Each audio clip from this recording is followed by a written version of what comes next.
vamos a ver algunas de las características principales de los receptores de amplitud modulada.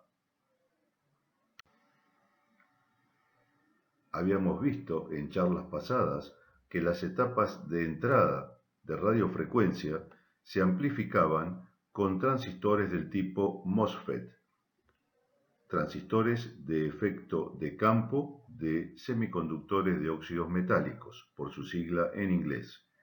Estos transistores se caracterizaban por tener tensiones de umbral extremadamente bajas, 0,1, 0,2 volt, a diferencia de los transistores bipolares que tenían tensiones de umbral del orden de los 0,5, 0,6 hasta 1, 1,2 volts.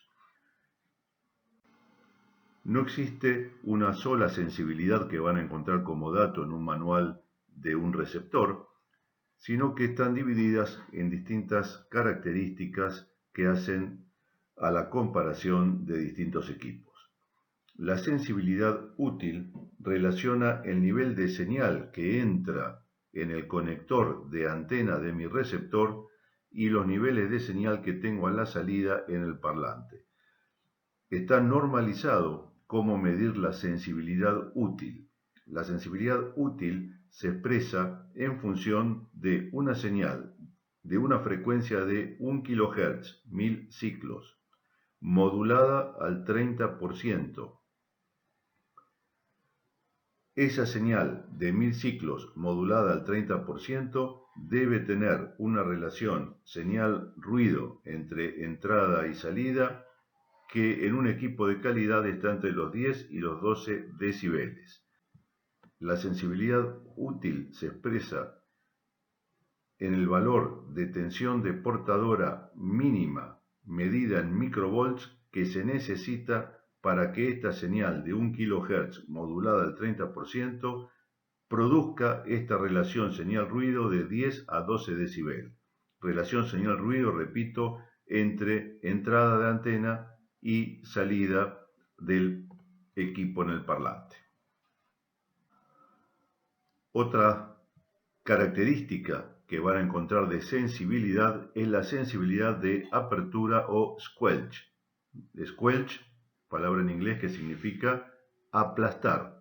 Y lo que hace justamente esta parte del equipo es eliminar parte de la señal que no llega a un umbral o a un valor de tensión determinado. Aquí tenemos justamente lo que se denomina umbral o escalón de squelch, indicado por este sector que está en celeste, y fíjense que lo que va a tener el equipo a la salida es, mientras la señal que está ingresando no llegue a superar ese escalón de squelch o aplastamiento, no será amplificada y a la salida de nuestro receptor no tendremos audio.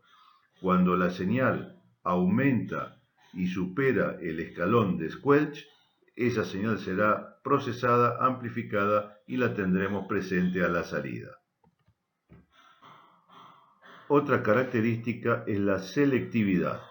La selectividad tiene relación con las distintas señales que llegan a nuestra antena y cuáles van a pasar a ser amplificadas por la etapa de radiofrecuencia después de pasar por el sintonizador. Si tenemos dos señales parecidas, la selectividad es la que va a permitir que la señal que yo quiero, por ejemplo esta, pase, y la que es parecida pero que no es la que yo quiero, no pase a ser amplificada y procesada. Una selectividad típica de un receptor de calidad está en el orden de los 60 decibeles, es decir, una gran atenuación para la señal que no quiero recibir. La fidelidad es el control C y el control V, es decir, cuánto se va a parecer la señal una vez procesada a la señal que se envió desde el transmisor. Esta es la señal enviada por el transmisor y esta es la señal que proceso y recibo en mi receptor.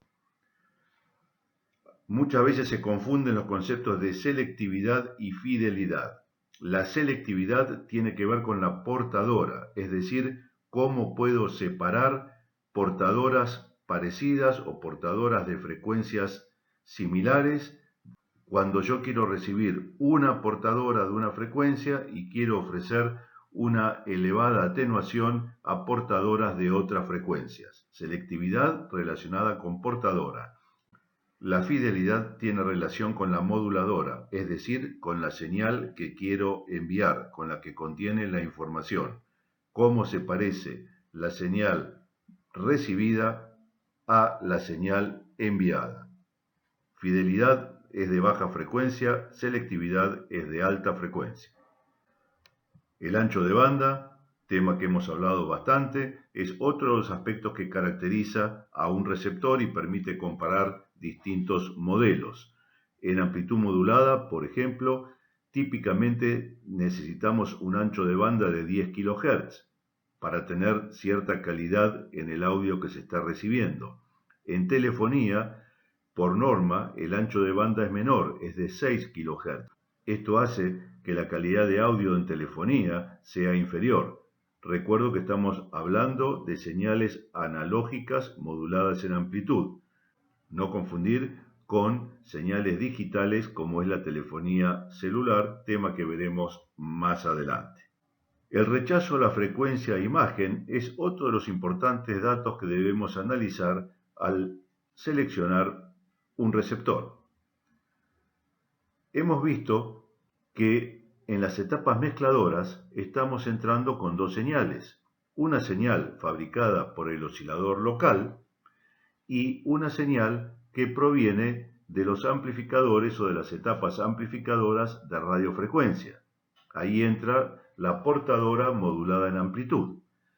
Sabemos que la mezcla de señales senoidales genera un corrimiento en frecuencia y la aparición de distintas frecuencias, una centrada en la frecuencia de portadora y dos señales laterales, que son las bandas laterales superior e inferior. Esto mismo ocurre cuando mezclo la señal del oscilador local con la señal modulada, es decir, con la portadora que está entrando al mezclador. La mezcla de la señal de radiofrecuencia modulada que entra al mezclador y la señal del oscilador local genera una aparición de bandas laterales. Estamos mezclando dos señales. Esta segunda es la que se denomina banda imagen, producto, repito, de la mezcla de la frecuencia generada en el oscilador local con la señal de radiofrecuencia que está entrando al mezclador. Como estoy aquí duplicando información, es importante eliminar esta banda imagen para no gastar energía en una señal que va a estar repetida. Entonces tenemos la frecuencia pura del oscilador local y la frecuencia generada en el canal de radiofrecuencia que estamos sintonizando. Esta es la señal que queremos recibir. Acá está completa la señal portadora modulada en amplitud y vamos a tener una imagen que va a ocupar ancho de banda. Lo que se hace habitualmente es filtrar esta banda imagen. Un equipo de calidad ofrece una atenuación a esta banda imagen superior a los 60 decibeles. Otra característica es el rechazo a la FI. Esto tiene relación con los valores de tensión de la señal de frecuencia intermedia en función de la tensión de la portadora. Es fácil entenderlo con un ejemplo. Si estamos recibiendo una señal con una portadora de 550 kHz, en el límite inferior de la banda de señales de broadcasting de AM, y sabemos que nuestra frecuencia intermedia es de 455 kHz, el hecho que la portadora esté a una frecuencia muy cercana a la de FI hace que los ruidos que puedan entrar sumados a la señal de amplitud modulada basada en esta portadora no se filtren en la etapa de frecuencia intermedia y se los tome como parte de la señal. Cuando se recibe, por otra parte, portadoras en frecuencias más alejadas, como puede ser el otro extremo de la banda, 1650 kHz, por ejemplo, al estar más lejos de las etapas de FI, de las frecuencias que corresponden a las etapas de FI, este proceso de rechazo será mayor a los ruidos que vengan incorporados en la señal de portadora de 1650 kHz.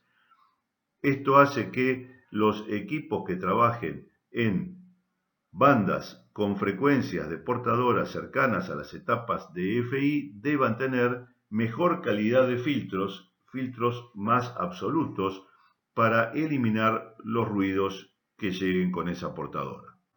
El rechazo a la modulación cruzada está relacionado con los niveles de intensidad de señales que están llegando con distintas frecuencias a nuestra antena.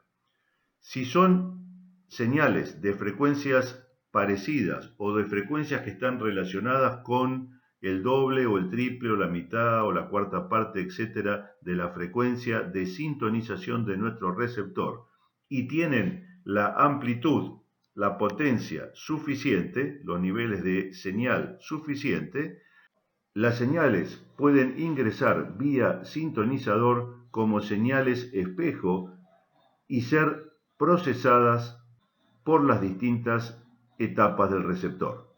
Ese fenómeno en el cual señales de frecuencias semejantes y de amplitudes parecidas llegan a la antena y pasan a través del sintonizador es lo que se denomina modulación cruzada.